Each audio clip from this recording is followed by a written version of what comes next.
Ada beberapa faktor yang membuat peserta didik mampu mengerjakan soal dengan baik pada percobaan kedua tanpa melihat urutan ataupun langkah pengerjaan soal.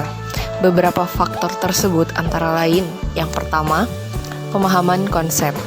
Pada percobaan pertama, peserta didik telah memahami konsep dasar yang telah diberikan oleh guru, beserta urutan langkah-langkah yang harus diikuti oleh peserta didik.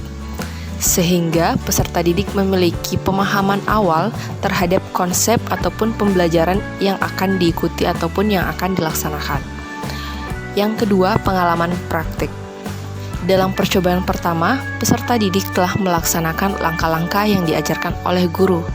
Sehingga di sini peserta didik sudah memahami dan melihat langkah-langkah apa saja yang akan dilakukan selanjutnya. Yang ketiga, memahami konsep secara holistik. Setelah melalui langkah-langkah pengerjaan soal, peserta didik kemungkinan telah memahami seluruh konsep dasar sebagai suatu ide ataupun proses yang lebih besar, sehingga bukan hanya sebagai serangkaian langkah mekanis. Ada beberapa metode pembelajaran yang dapat diterapkan dari kegiatan pembelajaran yang telah dicontohkan. Salah satunya yaitu pembelajaran berbasis masalah atau menggunakan pendekatan konstruktivis. Metode ini dapat diterapkan dalam berbagai aktivitas pembelajaran, tidak hanya dalam matematika dan sosial tetapi juga dalam pelajaran lain. Berikut ada beberapa poin tentang metode yang dapat diterapkan dalam kegiatan pembelajaran. Yang pertama adalah pendekatan konstruktivis. Metode ini mengikuti pendekatan konstruktivis di mana peserta didik membangun pemahaman mereka sendiri melalui interaksi aktif dengan materi pembelajaran. Dapat menggunakan berbagai media pembelajaran maupun bahan ajar lainnya. Yang kedua, pendekatan berbasis masalah. Guru dapat memberikan peserta didik sebuah masalah yang nyata, yang berhubungan atau memerlukan penerapan konsep yang diajarkan, yang tentunya relevan dengan kehidupan sehari-hari. Yang ketiga, praktek aktif. Nah, dalam metode ini, peserta didik tidak hanya mendengarkan guru menjelaskan konsep, tetapi mereka terlibat dalam berpikir kritis, menghitung, dan merespon masalah yang diberikan. Yang keempat, pemberian kesempatan untuk generalisasi. Setelah peserta didik memahami konsep, mereka dapat menerapkannya pada masalah serupa yang didapatkan di sekelilingnya tanpa mengikuti langkah-langkah mekanis.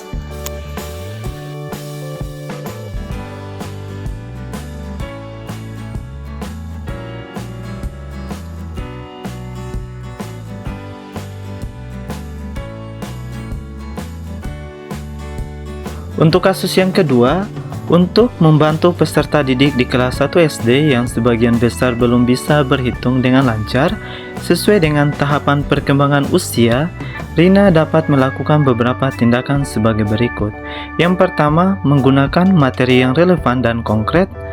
Di sini Rina dapat menggunakan materi yang relevan dan konkret seperti mainan, gambar, atau objek nyata yang akan membantu peserta didik memahami konsep matematika secara lebih mudah. Yang kedua, menggunakan metode visual dan interaktif.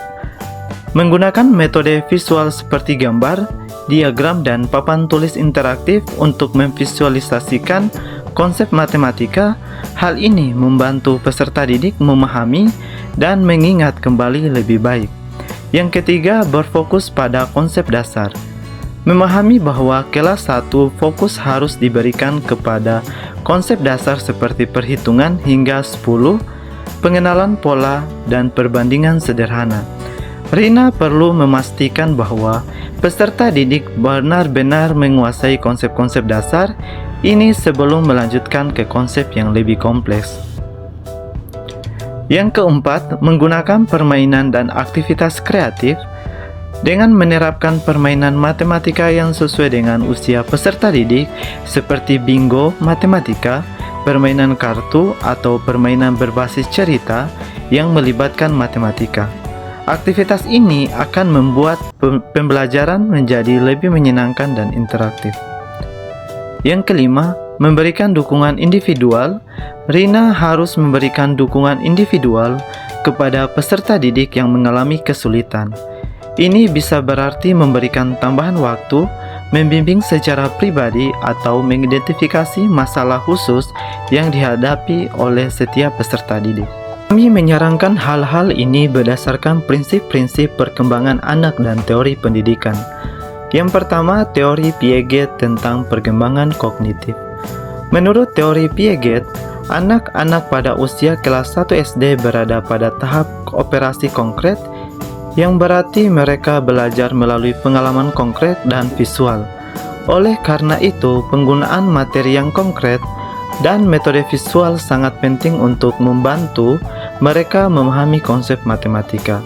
Yang kedua, teori Vygotsky tentang zona proksimal pembelajaran. Teori Vygotsky menekankan pentingnya bimbingan dan dukungan dari guru atau orang dewasa lebih berpengalaman. Dengan memberikan dukungan individual dan berfokus pada konsep-konsep dasar, Rina membantu peserta didik bergerak dalam zona proksimal pembelajaran mereka, di mana mereka dapat mengembangkan kemampuan matematika mereka. Yang ketiga, pendekatan konstruktivis dalam pendidikan anak-anak. Pendekatan konstruktivis dalam pendidikan anak-anak menekankan pentingnya interaksi dan pengalaman yang aktif. Melalui permainan, aktivitas kreatif, dan interaktif dengan materi matematika, peserta didik akan membangun pemahaman mereka sendiri tentang matematika. Dengan menerapkan metode ini, Rina dapat membantu peserta didiknya mengatasi tantangan belajar mereka sesuai dengan tahapan perkembangan usia mereka, menciptakan lingkungan pembelajaran yang mendukung perkembangan matematika yang sehat dan positif. Made adalah seorang guru yang mengajar di salah satu sekolah negeri wilayah Bali. Ia mengampu mata pelajaran bahasa Indonesia. Ia hendak mengajarkan materi teks deskripsi pada peserta didiknya. Pada buku teks yang menjadi panduannya saat mengajar, terdapat beberapa contoh teks deskripsi menceritakan tentang bangunan-bangunan pencakar langit yang ada di ibu kota. Dengan memperhatikan latar belakang setiap peserta didiknya, Made pun mencoba untuk memberikan contoh berbeda. Ia memberikan contoh teks deskripsi tentang pantai dan makanan khas di Bali. Menurut teman-teman, apakah pertimbangan dan keputusan Made sudah sesuai? Mengapa demikian? Pertimbangan dan keputusan Made tampaknya sudah sesuai dengan situasi yang dia hadapi. Ini disebabkan berbagai faktor termasuk konteks geografis, keberagaman budaya di Bali, dan kebutuhan peserta didik. Memberikan contoh deskripsi tentang pantai dan makanan khas di Bali adalah cara yang baik untuk membuat materi yang lebih relevan dan menarik bagi peserta didik. Prinsip yang Made gunakan dalam kasus tersebut adalah prinsip relevansi dan konteks dalam pengajaran. Teman-teman, prinsip apa yang Made gunakan dalam kasus tersebut? Prinsip yang Made gunakan dalam kasus tersebut adalah prinsip relevansi dan konteks dalam pengajaran. Berikut adalah penjelasan lebih lanjut dan hubungan dengan teori pendidikan.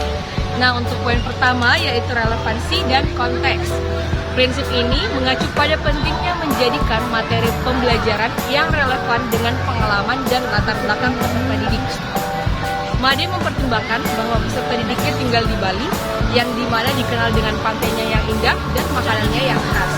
Dengan memberikan contoh teks deskripsi yang berhubungan dengan lingkungan sekitar, peserta didik, terutama Made dapat membuat materi yang lebih mudah dipahami dan menarik bagi mereka. Kedua, teori konstruktivis. Pendekatan ini menekankan bahwa peserta didik membangun pengetahuan mereka sendiri melalui pengalaman dan interaksi dengan materi, dengan memberikan contoh yang berhubungan dengan lingkungan peserta didik, sehingga Made membantu mereka mengaitkan konsep teks deskripsi dengan pengalaman pribadi mereka sendiri. Hal ini dapat meningkatkan pemahaman dan retensi materi. 3. Teori kecerdasan majemukana. Teori ini mengenali berbagai jenis kecerdasan, termasuk kecerdasan spasial dan kecerdasan interpersonal